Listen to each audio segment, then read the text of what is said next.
$1,247. That's your balance, not your savings. Your balance. You check it at 11:43 p.m., lying on a mattress you bought secondhand from someone on Facebook Marketplace. You check it again at 11:44.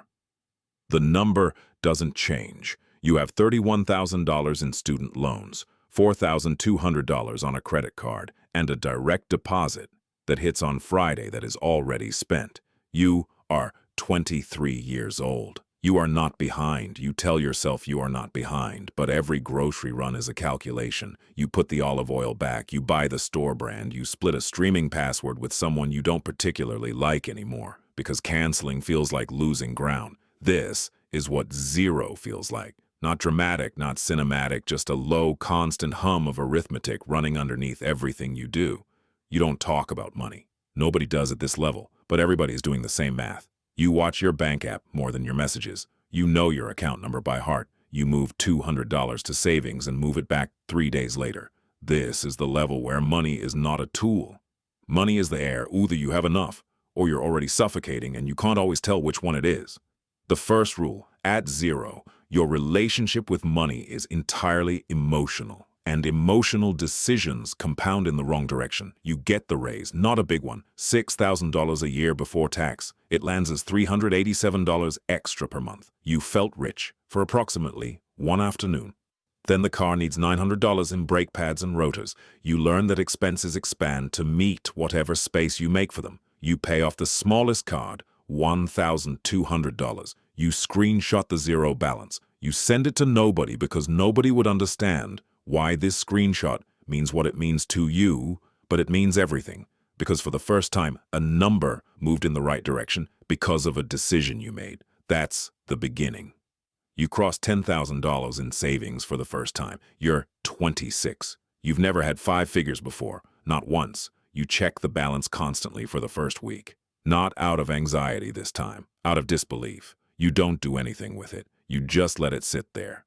The psychological weight of $10,000 when you've never had it is disproportionate to the number itself. You feel like you've crossed into a different category of person. You haven't, but you feel it. You start reading.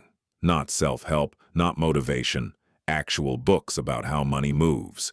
You learn what an index fund is. You open a brokerage account and stare at it for 3 weeks before you put anything in. You invest $1,500. The market dips the next day. You almost pull it out. You don't. This is the moment you decide whether fear runs your decisions or you do. The shift. You stop thinking about money as safety and start thinking about money as information. You're making $68,000 a year. Now you got $40,000 saved. You have a Roth IRA you're actually contributing to. You feel, by most measures, fine, stable. You're doing what you were told to do. Max the 401k. Build an emergency fund. Avoid lifestyle inflation. You're doing all of it. And then you sit down and run the numbers honestly, all the way out. You type the projections into a spreadsheet at midnight and you stare at what 40 years of disciplined saving at your current income looks like.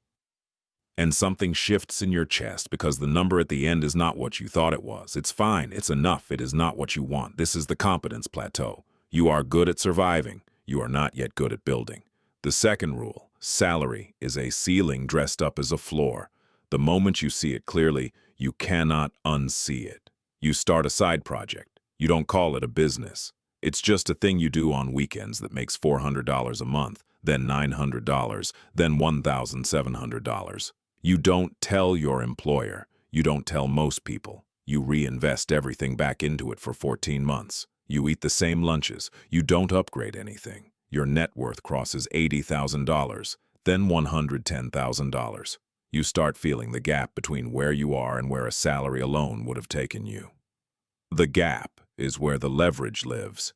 Your investments return $3,800 in a single year without you doing anything. You've had months where your side income was higher than your paycheck.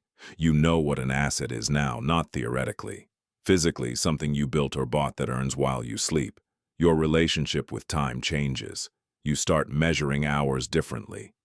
Every hour spent on something that doesn't compound is an hour the machine isn't running. You cross $150,000 in net worth. You're 32. You have a rental property with fee of $44,000 in equity, a brokerage account sitting at $61,000, a business generating $6,200 a month. You still drive the same car. You don't tell people about any of this. You've noticed that talking about money at this level makes people strange, either envious or dismissive. Neither is useful.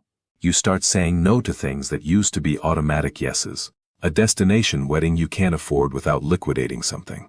A group holiday where everyone splits costs equally and you be subsidizing 3 people. A business opportunity pitched by a friend who doesn't understand cash flow. No, no, no. You feel the friction in the relationships. You feel it, and you stay quiet, and you say no anyway. The shift. You stop spending money to maintain relationships and start protecting capital to build options. At $300,000, your money is starting to have a personality. It has preferences. It wants to go certain places and resists others. You've had one investment return $22,000 in 8 months. You've had one lose $9,400. You don't panic about the loss. Not because you don't care about $9,400. You do, but because you understand now that this is the cost of being in the game. You don't pull back. You reposition. This is what the people at the bottom think the people at the top don't understand. They think the top is about avoiding risk. It's not. It's about choosing which risks are worth sitting with.